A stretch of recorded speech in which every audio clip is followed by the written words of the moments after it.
Good morning बच्चों। कक्षा 12 के सभी छात्र छात्राएं ध्यान दें।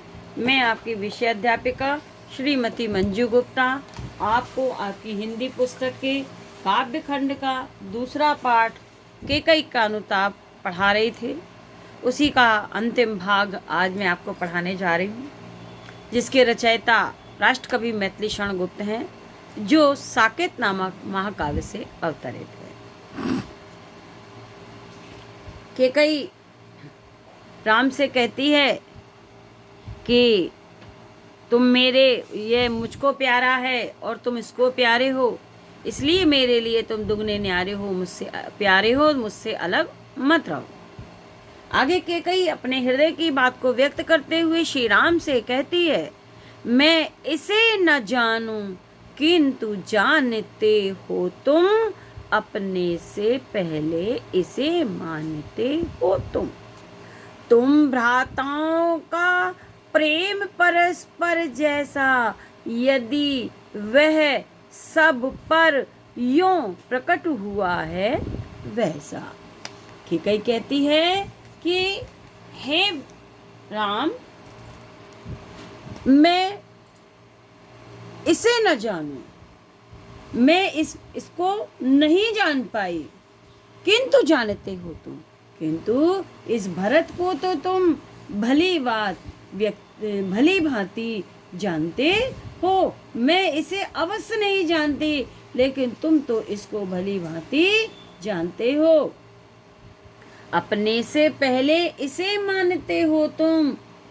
हे राम, तुम से ये किसी भी प्रकार से अलग नहीं है। भरत के गुणों के विषय में मैं जानूं या ना जानूं, लेकिन तुम तो जानते हो और इससे भली भांति परिचित हो।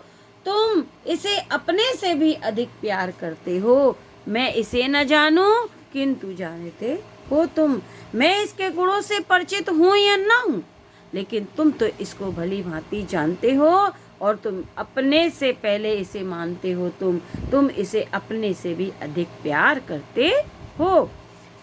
आगे के कई कहती हैं, ये अंडरलाइन कर लेंगे आप।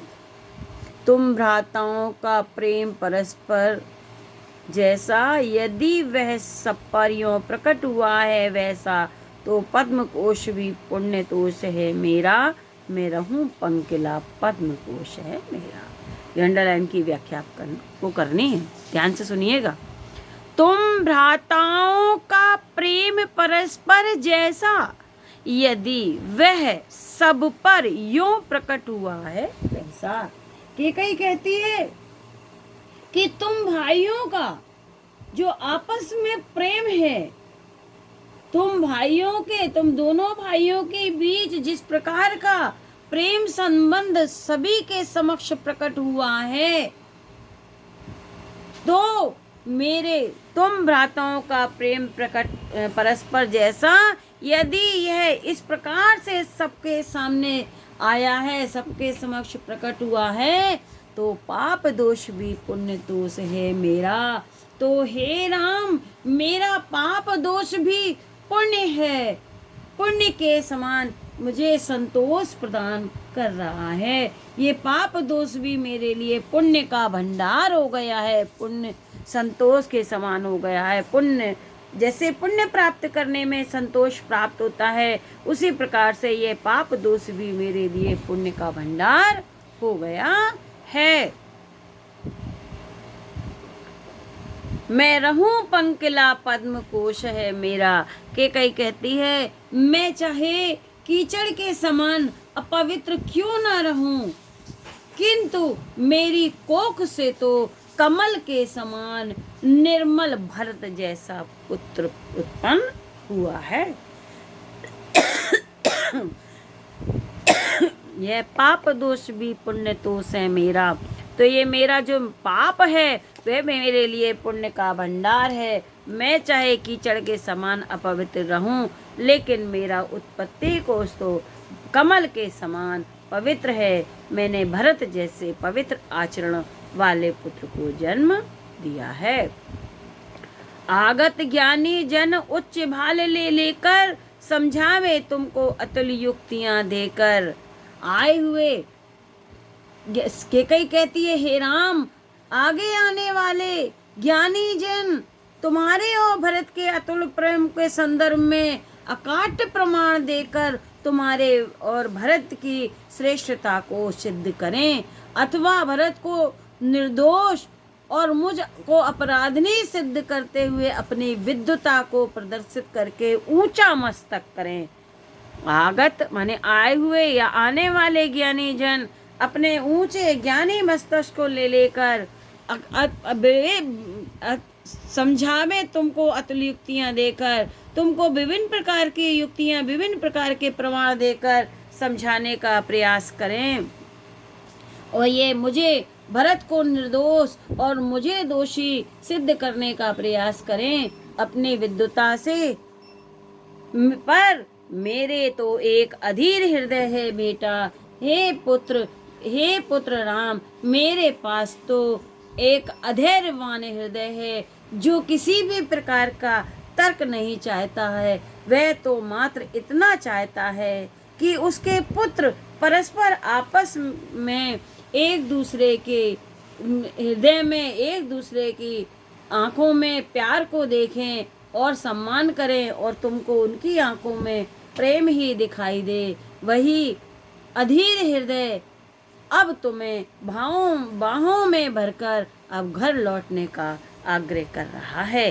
केकई कहती हैं कि हे पुत्र राम, मेरे पास तो एक अधैर्यवान हृदय है जिसमें कोई तर्क नहीं चाहता है। वह मात्र इतना चाहता है कि उसके पुत्र परस्पर प्रेम के साथ उसकी आंखों के सामने रहे। मेरे पास तो एक अधैर्यवान हृदय है, अधीर हृदय है। अब तुम्हें वे अपनी बाहों में भरकर घर लौट चलने का आग्रह करता है।